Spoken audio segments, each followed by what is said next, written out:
मित्रांनो, तुम्हाला ती कुसुमाग्रजांची कविता आठवते का? की मध्यरात्र झाल्यावर शहरातील 5 पुतळे एका चौथऱ्यावर बसले आणि टिप गायला लागले. त्यातले ज्योतिबा म्हणाले की शेवटी मी झालो मायांचाच. आणि नंतर शिवाजीराजे म्हणाले की मी फक्त मराठ्यांचा. आंबेडकर म्हणाले की मी फक्त बौद्धांचा. टिळक उद्गरले मी तर फक्त राहिलो चित्पावन ब्राह्मणांचा.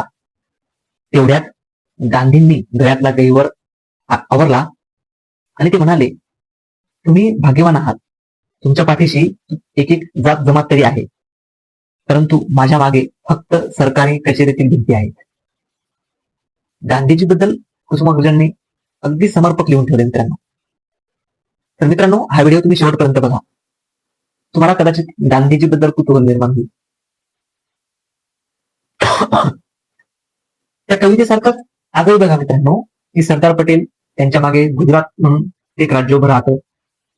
सुभाषचंद्र बोसांचं नाव जर निघालं तर आपल्याला लगेच पश्चिम बंगाल आठवतं.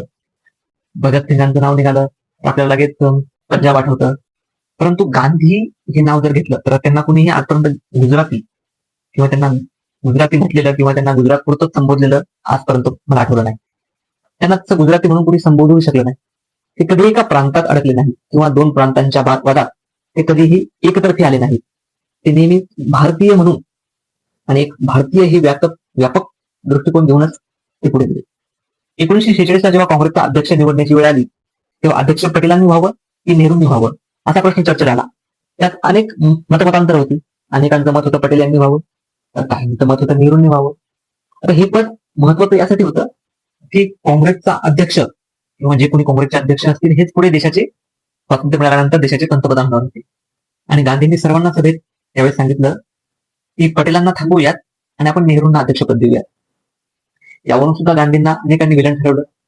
तर यामागचा गांधींचा विचार समजून घेतला पाहिजे की गांधींना इंग्रजांशी वाटाघाटी करून देशाला हवं तसं स्वातंत्र्य मिळवून घेण्यासाठी गांधींना त्यावेळेस नेहरूच योग्य वाटले. त्यामुळे त्यांनी नेहरूंचा पर्याय निवडला.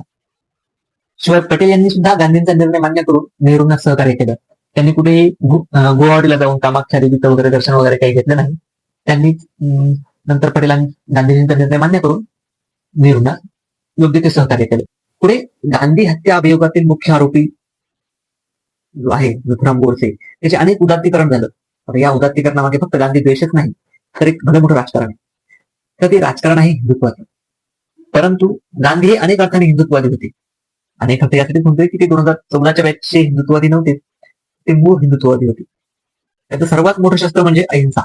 आणि हेच हिंदू धर्मात मला वाटते अहिंसा खूप मोठं महत्व सांगितलंय. त्याशिवाय रामनामाचा अखंड स्मरण, गाय आणि इतर जीवाबद्दल असलेली भूतदया त्यांचे प्रमुख क्षेत्र होते.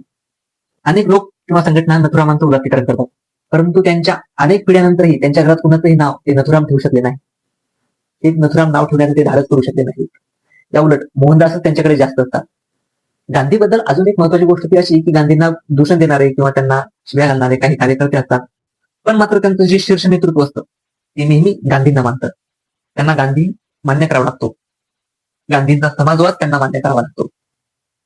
फक्त राजकीय लोकशाही मान्य न करता त्याच्या मुळाशी सामाजिक लोकशाही देखील वाढली पाहिजे. अगदी याच पद्धतीनं गांधींनी समाजात सामाजिक लोकशाही देखील वाढली पाहिजे. अगदी याच पद्धतीने गांधींनी लोकशाही वाढीस घातली. गांधींनी कितीही वेळा संपवण्याचा प्रयत्न झाला तरीही हे सर्व द्वेष बाजूला सरून या देशात गांधीवाद उफावतच राहील आणि या देशाला हाच गांधीवाद पुढे जाण्यास मार्गदर्शक ठरू शकतो.